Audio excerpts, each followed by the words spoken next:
तब अखंड बिहार का दौर था और झारखंड मुक्ति मोर्चा सुप्रीमो शिबू सोरेन की राजनीति का सिक्का बिहार से लेकर केंद्र में चलता था।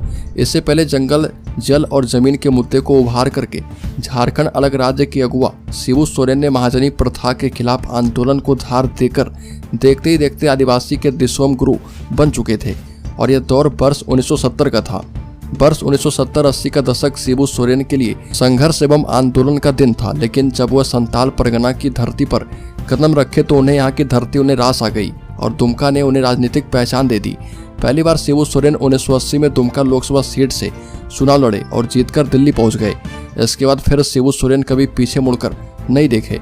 गुरुजी दुमका को अपनी कर्मभूमि बनाकर सत्ता शीर्ष तक पहुंच गए और यह उनकी राजनीतिक कद का ही परिणाम था कि वर्ष 1995 में अलग राज्य का पहला पड़ाव जैक के तौर पर बिहार सरकार से हासिल किया था और केंद्र में कोयला मंत्री और झारखंड के मुख्यमंत्री बनने वाले शिबू सोरेन वर्तमान में अस्वस्थ हैं।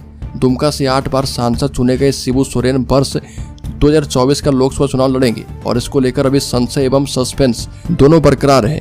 और दुमका के 3 बाजार में रहने वाले झारखंड मुक्ति मोर्चा के समर्पित एवं निष्ठावान कार्यकर्ता अनूप कुमार सिन्हा पुराने दिनों को याद करते हुए कहते हैं कि दुमका ने शिबू सोरेन को सिर्फ राजनीतिक पहचान ही नहीं बल्कि फर्श से अर्श तक पहुंचाया।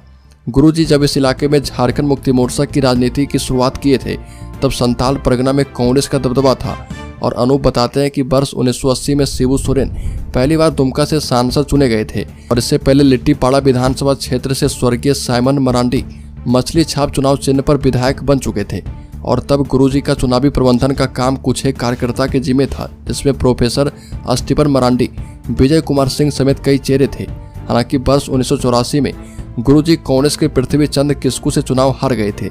लेकिन वर्ष 1991 में हुए चुनाव में झारखंड मुक्ति मोर्चा ने अपने दम पर झारखंड क्षेत्र के 14 में से 6 सीटों पर कब्जा जमाने में सफलता हासिल करके सबको चौंका दिया था। और 1991 के चुनाव में झारखंड मुक्ति मोर्चा ने बाजी मारी थी। इस जीत में संताल परगना की भी तीनों सीट दुमका, राजमहल और गोड्डा भी शामिल थी। और तब दुमका से शिबू सोरेन, राजमहल से साइमन मरांडी और गोड्डा से सूरज मंडल ने चुनाव जीता था और ट्रिपल एस के नाम से मशहूर हुए थे। हालांकि इसके बाद से अब तक हुए लोकसभा चुनाव में झारखंड मुक्ति मोर्चा इस जीत को दोहराने में असफल रहा। झारखंड मुक्ति मोर्चा ने 1996 में ही झारखंड क्षेत्र के 14 सीटों पर प्रत्याशी को उतारा था। लेकिन शिबू सोरेन को छोड़कर झारखंड मुक्ति मोर्चा के दूसरे प्रत्याशी चुनाव हार गए थे।